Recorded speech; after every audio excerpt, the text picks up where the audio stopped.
Hello, हाय, नमस्कार। स्वागत है आप सभी का लक्ष्य अध्ययन में।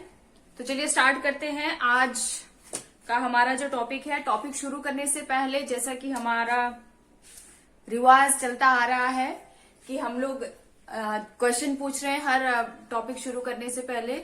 तो इससे पहले क्वेश्चन जो हमने पूछा था वो था कुल वर्णों की संख्या हमें बतानी है। हिंदी वर्णमाला में कुल वर्णों की संख्या कितनी है? तो हिंदी वर्णमाला में कुल वर्णों की संख्या है 52। ठीक है, वर्णमाला हम पढ़ चुके हैं, स्वर और व्यंजन उनको हम पढ़ चुके हैं, तो वहां पे हमने देख लिया था। ठीक है, बेसिक चीजें हम पढ़ चुके हैं। मैं आपको फिर से बता रही हूँ कि पहली पारी अभी जो हम पढ़ने जा रहे हैं, क्योंकि अभी सिर्फ नोटिफिकेशन आया है आप लोगों का, तो इस बीच में हम क्या करते हैं, पहले बेसिक निपटा लेते हैं, फिर उसके बाद फिर से हम जब रिवाइज करेंगे तो रिवाइज करने के साथ साथ हम उसके डेप्थ तक जाएंगे। ठीक है, गहराई तक जाएंगे कि जितना हम उसका बिल्कुल सूक्ष्म ज्ञान भी हम लेने की कोशिश करेंगे। ठीक है, तो अभी सिर्फ हम क्या कर रहे हैं, इनको बेसिक चीजें जान रहे हैं। तो कुल वर्णमाला हम पढ़ चुके हैं। कुल वर्णों की संख्या कितनी हो गई है? 52 है। और आज का जो क्वेश्चन है वो क्या है, निम्न में से किस शब्द में द्वित्व व्यंजन का प्रयोग किया गया है? ठीक है, क्वेश्चन एक बार फिर से देख लीजिए आप। निम्न में से किस शब्द में द्वित्व व्यंजन का प्रयोग किया गया है? ऑप्शन है हमारे पास कमल, डंडा, ज्ञानी और धब्बा। इस क्वेश्चन का आपको आंसर कमेंट बॉक्स में लिखना है। आंसर नहीं आ रहे हैं लेकिन मैं फिर भी आपसे क्वेश्चन, रोज मैं एक क्वेश्चन पूछा करूंगी, हो सकता है इन्हीं में से कोई क्वेश्चन आपके एग्जाम में आ जाए, तो ध्यान रखिएगा आप। आपको अगर जरूरी नहीं है कि, हो सकता है कि आपको कोई कंफ्यूजन हो, फिर भी आपको जवाब देना है। ये नहीं सोचना है कि सही होगा या गलत होगा, जैसे भी होगा उसको हम डिस्कस करेंगे। ठीक है, तो चलिए ये हमारा आज का क्वेश्चन है। क्वेश्चन एक बार फिर से देख लीजिए। ठीक है, और आप चाहे तो स्क्रीनशॉट ले सकते हैं और इसका जवाब आपको कमेंट बॉक्स में लिखकर भेजना है। अब पढ़ते हैं हम आज का हमारा जो टॉपिक है। हम लोग वर्णमाला पढ़ चुके हैं, शब्द रचना भी हम लोग पढ़ चुके हैं, बेसिक नॉलेज हम समझ चुके हैं इनका। हमारे पास कमेंट सेक्शन में अंकुश चौहान नाम से एक कमेंट आया है और उसमें कहा गया है कि मात्राओं का ज्ञान हमें, एक बारी मात्राओं को पहचानना हमें आना चाहिए। मात्राएं कौन कौन सी होती है, तो वो कुल मिला के बात ये है कि वो ये कहना चाह रहे हैं कि एक क्लास मात्राओं के ऊपर भी होनी चाहिए। ठीक है, तो आज मैं वही क्लास मात्राओं के ऊपर लेकर आई हूं। बहुत छोटा टॉपिक रहेगा और तो ध्यान से देखेंगे हम लोग वर्णमाला पढ़ चुके हैं। वर्णों को हमने कितने भागों में बांटा था? 2 भागों में हमने बांटा था। ठीक है, एक हमारा स्वर था और दूसरा हमारा क्या है, व्यंजन। ठीक है, अब ये जो स्वर है, ये स्वर जो होता है, इसमें यहां पे मैं टॉपिक लिख देती हूं, मात्राएं। अब ये जो स्वर होता है, ये स्वर जब तक ये स्वतंत्र है, यानी कि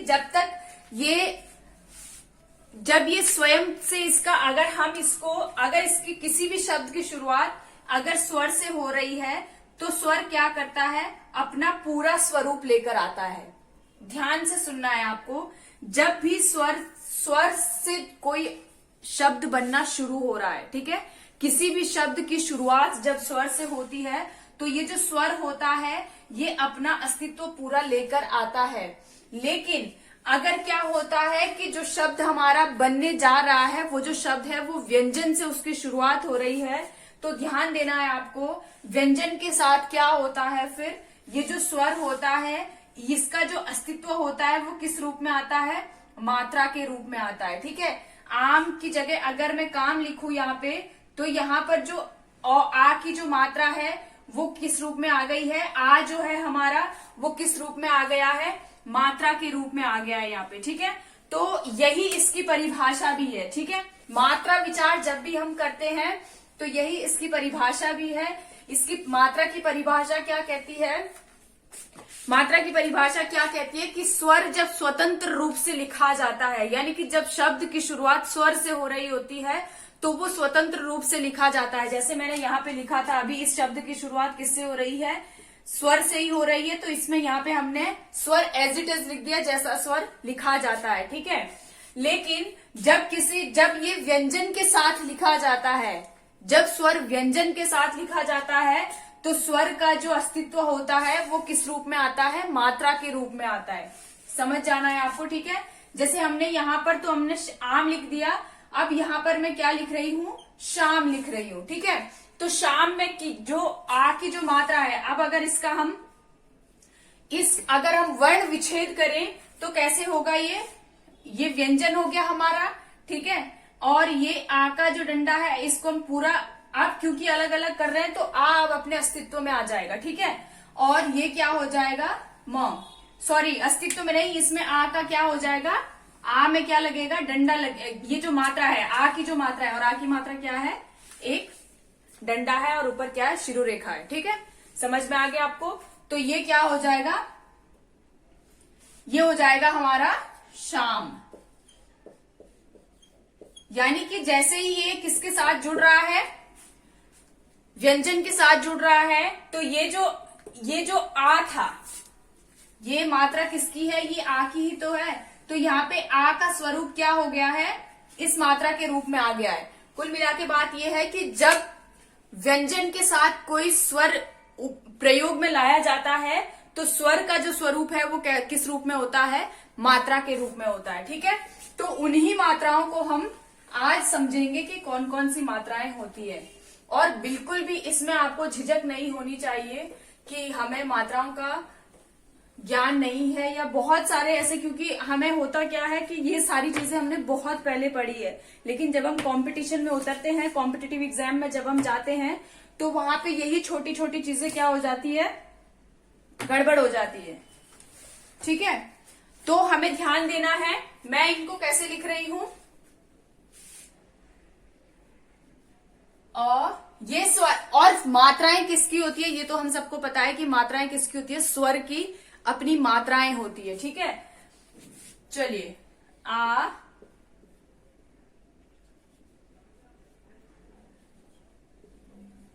दिख रहा होगा आपको?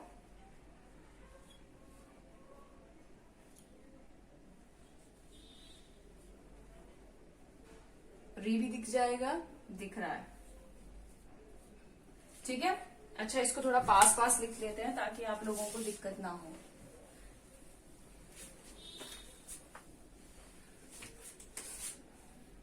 आ, छोटी ई, बड़ी ई। देखो बिल्कुल जैसे छोटे में हमने पढ़ा था, मैं वैसे ही पढ़ रही हूं। छोटा ऊ, बड़ा ऊ, और ये हमारा क्या हो गया? री हो गया, ठीक है। तो यहां पे मैं कॉलम बना देती हूं, यानी कि यहां पे मात्राएं आ जाएगी इनकी। अब यहां से लिखते हैं हम ए, दिख रहा होगा आपको? आई, ओ, औ, अंग, और ये आहा, ठीक है। चलिए, और इस कॉलम में हो जाएगी इनकी मात्राएं। अब हम यहां पे मैं लिख देती हूं मात्रा, और ये भी क्या है? मात्रा। और ये क्या है? ये इसका स्वतंत्र रूप है, ठीक है। ये क्या है? स्वतंत्र रूप है, ये वाला ध्यान देना है आपको। ये भी स्वतंत्र रूप है, ठीक है। तो ध्यान देना है, ये भी स्वतंत्र रूप है और ये भी स्वतंत्र रूप है। जब व्यंजन के साथ उपयोग में लाया जाएगा, तो वो क्या लाए जाते हैं व्यंजन के साथ उपयोग में, वो हम यहाँ पे लिखेंगे। अब सबसे पहले हमें ये समझना है कि जो अ है उसकी कोई मात्रा नहीं है, ठीक है। ये हम जान चुके हैं, क्योंकि हमने जब हम क्या पढ़ रहे थे? कमल। कमल को जब हम पढ़ते हैं तो हर व्यंजन के साथ क्या है? अ लगा हुआ है। हालांकि अ की मात्रा नहीं है, लेकिन फिर भी जब हम उच्चारण करते हैं तो हर व्यंजन के पीछे अ होता ही होता है। इसीलिए मैं आपको फिर से बता रही हूँ कि किसी भी व्यंजन को आप दर्शा तो सकते हैं कि ये व्यंजन है, लेकिन आप उच्चारण में व्यंजन को कभी भी अ के बिना नहीं बोल सकते हो, ठीक है। तो हमेशा हम उच्चारण वर्ण का ही करते हैं, अक्षर का ही करते हैं, व्यंजन का कभी भी उच्चारण नहीं हो पाता है। सिर्फ व्यंजन को हम क्या करते हैं, लिखित रूप में देखते हैं। और जैसे इसके साथ क्या हो जाएगा, इन सब के साथ अ है, ठीक है। और जैसे ही इनके साथ से हम अ हटा देंगे तो ये क्या हो जाएंगे, ये सिर्फ व्यंजन हो जाएंगे। और अगर मैं इनके साथ अ जोड़ती हूं तो ये क्या हो जाएगा, क प्लस अ, यहां तक आपको दिख रहा है, और प्लस अ, तब जाके ये क्या बनेगा, कमल। समझ में आ गया होगा आपको। तो ध्यान रखना है, अ की कोई मात्रा नहीं है, ठीक है। अ की कोई मात्रा नहीं है तो मैं यहाँ पे क्या लगा रही हूँ, क्रॉस लगा रही हूँ। क्रॉस का मतलब है कि कोई मात्रा अ की नहीं है, अ स्वतंत्र है, ठीक है।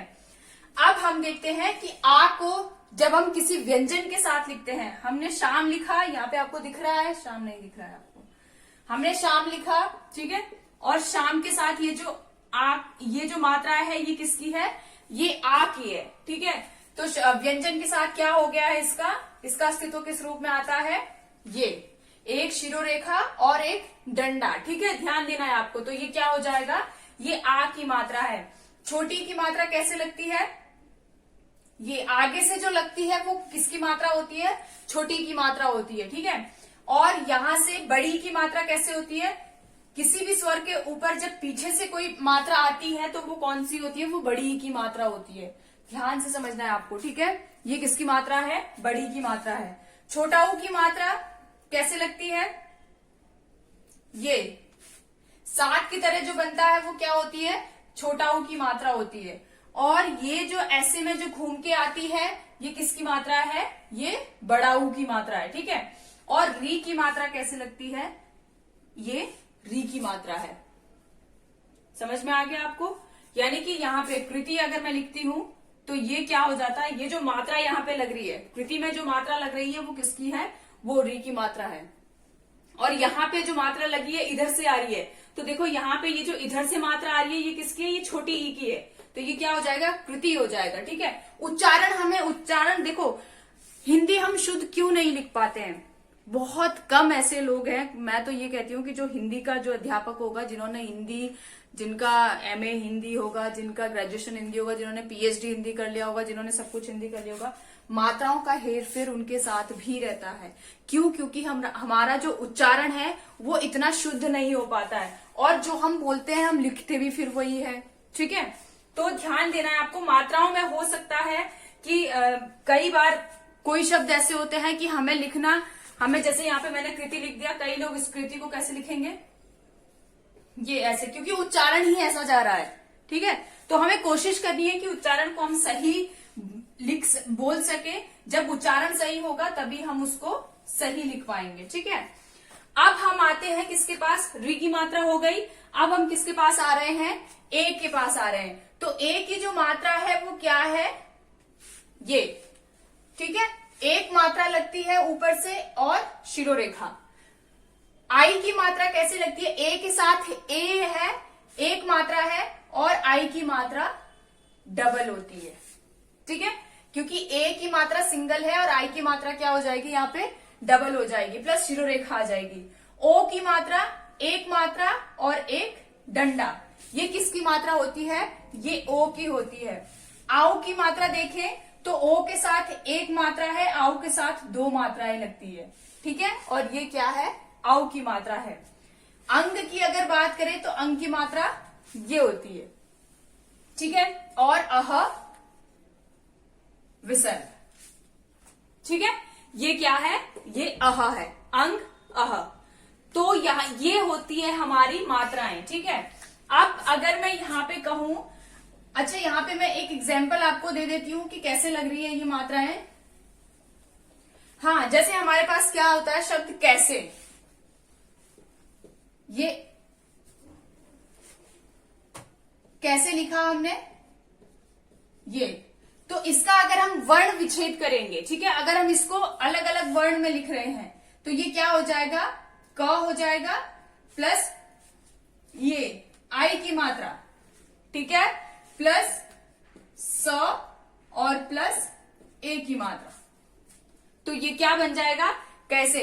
और अगर यहाँ पे आपको ऐसे समझ नहीं आ रहा है तो मैं इसको ऐसे लिख रही हूं, क प्लस आई प्लस स प्लस ए। और जैसे ही ये एक शब्द बनेगा, जैसे ही ये एक शब्द बनेगा इनका रूप परिवर्तित हो जाएगा किसमें, इनमें। ठीक है, ये ए जो है किसमें, एक सिंगल मात्रा में आ जाएगा और ये आई किसमें परिवर्तित हो जाएगा, डबल मात्रा में। ठीक है, तो ये क्या हो जाएगा, इसका रूप कैसे, ये बन जाएगा कैसे।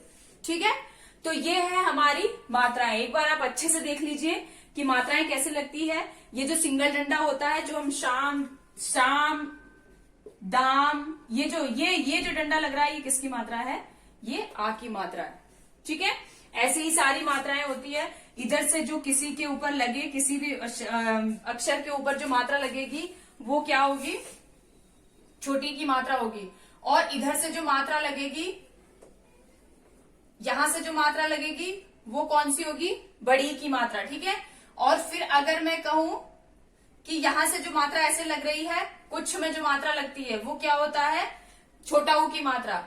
और जो यहां से मात्रा घूम जाएगी, ये ऐसे लगेगी, वो किसकी मात्रा हो जाएगी, बड़ा ऊ की।